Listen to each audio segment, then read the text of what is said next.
Bueno, eh, el otro día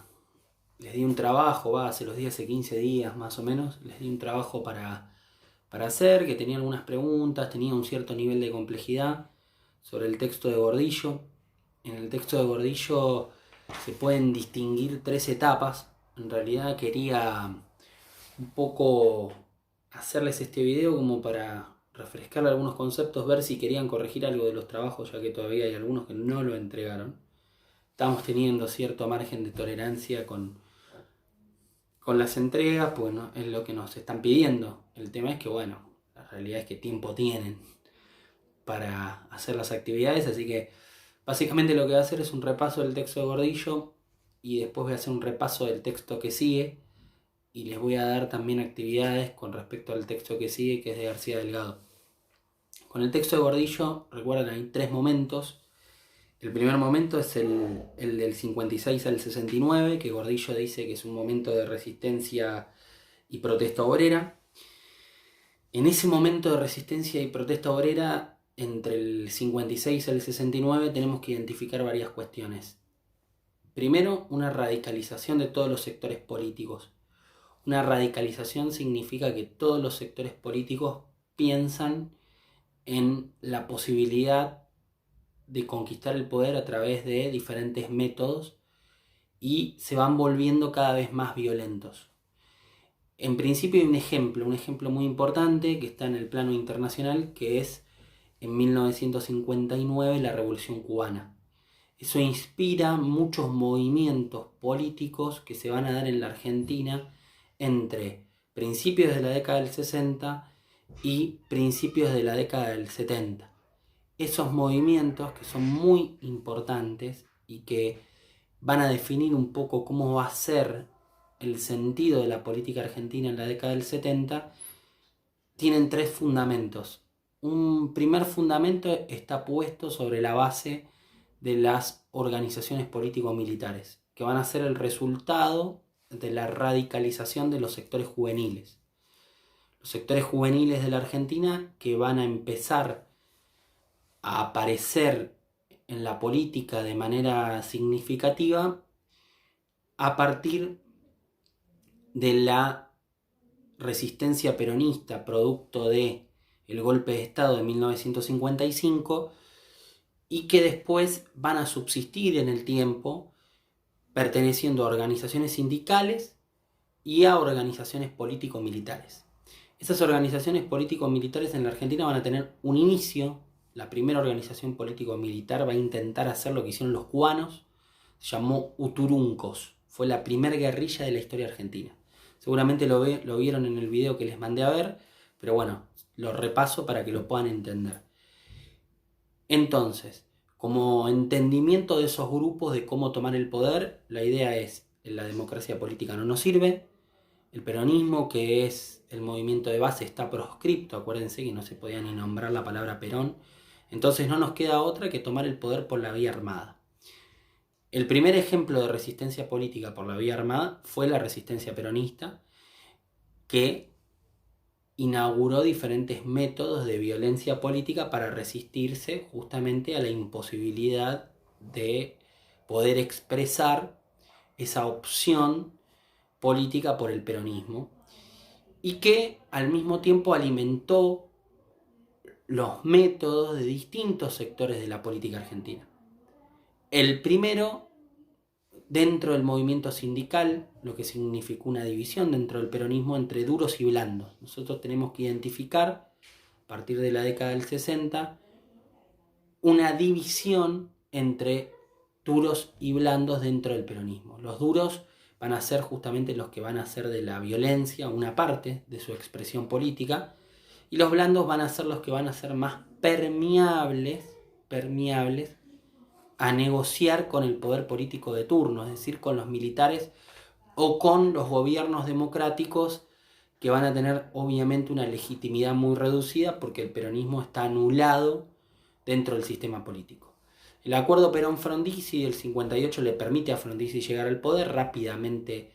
Perón acusa la traición de Frondizi por parte de las políticas que Frondizi implementa. Frondizi principalmente implementa 3 políticas que son importantes que tienen que saber. La primera es la, si se quiere, privatización de algunos recursos estratégicos, como por ejemplo el petróleo, un recurso que Frondizi había dicho que había que cuidar y que la Argentina teníamos que tener capacidad de poder generar por nuestros propios medios. Cuando llega al gobierno plantea un método de producción distinto que se llama el desarrollismo, en donde dice los argentinos no tenemos el capital económico para poder desarrollar nuestra industria, necesitamos que otros vengan a invertir al país. Y ahí es donde atrae al capital extranjero y plantea la privatización o que el Estado comparta con empresas extranjeras la explotación de algunos recursos importantes, como por ejemplo el petróleo, poniendo en cuestionamiento todo lo que había sido su teoría anterior y que en todo caso había atraído a sectores del peronismo. En segundo lugar, permite la división dentro del sistema educativo entre educación pública y educación privada. Parece un debate que es la laica o la libre, si la educación pública tenía que, además de ser laica, dar lugar al reclamo de la Iglesia respecto a tener posibilidades de incorporar sistemas al sistema educativo, la enseñanza religiosa, y eso se logra privatizando la educación o permitiendo la privatización de la educación, algo que en la década del 60 no tiene tanto impacto, pero que después va a ir creciendo de manera importante hasta llegar al día de hoy, donde es muy importante la gestión privada de la educación. Y un tercer elemento es cuando Frondizi pierde el control del gobierno, cómo efectivamente se da lo que se conoce como el Plan Conintes, que es un plan de represión y contención de la protesta social, que justamente lo que va a hacer es endurecer a los sectores políticos juveniles que venían de la resistencia peronista y que venían de los sindicatos más duros. Esta división entre duros y blandos también nos va a servir para identificar dentro del peronismo cuáles van a ser los sectores que van a ser más permeables en esta etapa a negociar y que inclusive algunos hasta van a mirar a Cuba, como por ejemplo John William Cook, que fue consejero personal de Perón, que va a ser quizá la figura política más importante que tienen los sectores duros del peronismo para poder desarrollar estrategias de lucha por el poder. Los sectores duros del peronismo van a estar representados por 3 sectores. Dentro de las organizaciones político-militares va a haber varias organizaciones político-militares peronistas, pero la más importante, y como es una clase en la que voy a intentar resumir cosas, la más importante es Montoneros. Montoneros va a ser el ejemplo de la organización político-militar peronista y el ejemplo extremo, si se quiere, de lo que representan los sectores duros del peronismo. En términos sindicales, el peronismo también va a sufrir una división entre duros y blandos. La CGT se va a partir en 2, va a estar la CGT Azopardo, que es la CGT tradicional, la que va a responder a José Ignacio Rucci, y va a estar la CGT de los argentinos, que va a ser la que va a impulsar las medidas más extraordinarias de protesta, fundamentalmente durante el gobierno de facto de Onganía, que es posterior al gobierno de Ilia. Ese gobierno de facto de Onganía va a contar con la necesidad de algunos sectores sindicales de hacer acuerdos con ese gobierno. De hecho, el negocio más importante que obtienen los sindicatos en términos económicos durante toda su historia lo obtienen durante el gobierno de Onganía, que es la posibilidad de garantizar prestaciones de salud, es decir, de acceder a las obras sociales sindicales. Y eso es una negociación que encabeza Bandor, un Bandor que muere tiempo antes del Cordobazo y delega el poder en una figura que va a ser muy importante para la etapa que viene, que es José Ignacio Rucci. Los dos pertenecen al mismo sindicato, que es la Unión Obrera Metalúrgica. En el otro lado están lo que se conoce como la CGT de los argentinos, que vendrían a representar a los sectores duros del peronismo. Los sectores duros del peronismo son los que no quieren negociar la posibilidad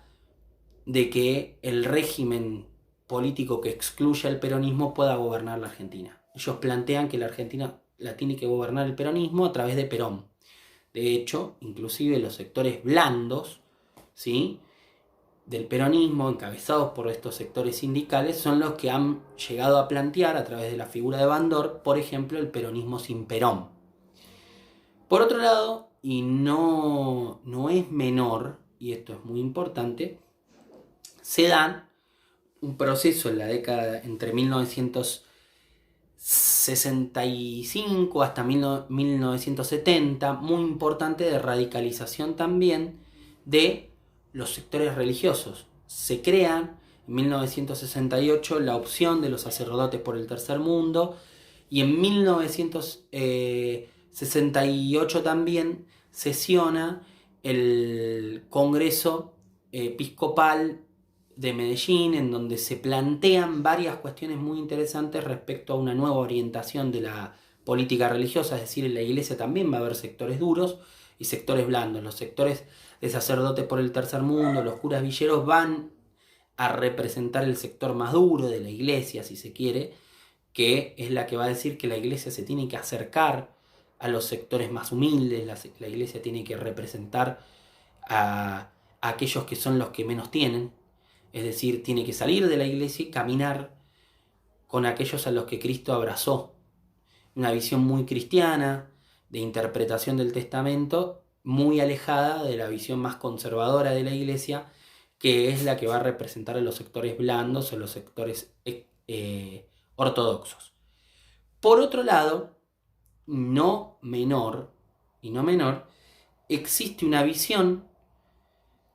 dentro de los sectores militares también, entre una división, si se quiere, entre duros y blandos. Los blandos son los que quieren dar golpes de Estado, pero rápidamente transferirle el poder a los políticos. Y están los sectores duros dentro de los sectores militares, que son los que quieren dar golpes de Estado y gobernar por sí mismos. El primero en gobernar, representando a los sectores duros, fue Onganía, que dijo: el tiempo de la política ya pasó y este es nuestro tiempo. Algo que genera en los sectores militares una discusión muy importante, porque claramente va a dar el origen a esta idea de intervenciones militares sin tiempos. Onganía fue el primero que quiso generar eso, con un éxito relativo, porque en realidad lo termina echando el Cordobazo, ¿sí? El Cordobazo termina siendo el punto de inflexión de su gobierno, y al mismo tiempo también va a dejar el precedente para lo que después fue la dictadura más sanguinaria de la historia argentina, que va a tomar esas ideas de Onganía en términos de que los políticos no saben gobernar, para ejercer el poder a través de la fuerza y de la autocracia. La autocracia es el gobierno de uno, o en todo caso, podemos decir la subordinación militar de la vida de todos nosotros, ¿no? A tal punto que a Onganía no se le ocurrió un plan completo de desaparición sistemática de personas, como sí se le ocurrió a la dictadura militar posterior, la de 1976. Por otro lado, y no menor, ese momento de explosión que plantea el texto, el de 1969 con el Cordobazo, es el resultado de la unión de las juventudes políticas que venían radicalizándose y que muchas de ellas van a ser formadoras de movimientos políticos que van a ser movimientos políticos militares, y los sectores sindicales duros que van a ser en Córdoba, junto con los sectores estudiantiles, los que van a hacer el levantamiento político más importante de la historia argentina, a tal punto que no solo echan al gobernador de Córdoba, sino que además terminan deteriorando el poder de Onganía, sino que también dejan la provincia de Córdoba sin gobierno durante casi 5 días. Algo que nos remonta quizá en la historia a las épocas de la Revolución Francesa o de la Comuna de París. Bien, como importante, entre 1971 y 1973 la autora plantea que hay otra etapa, que ya no es la etapa solo del estallido social, que empezó con el Cordobazo, que había tenido un antecedente en Tucumán con las protestas de los afreros, que siguió con el Cordobazo y que explotó también en lo que fue el Viborazo y el Rosariazo, dos expresiones también de protesta social muy importantes, sino que también empieza una nueva etapa porque los sectores militares empiezan a ver, y esto no es menor, que se genera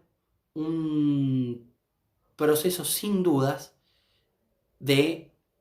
interpretación de los sectores militares de que no podían quedarse gobernando eternamente y de que el descontento social era muy importante.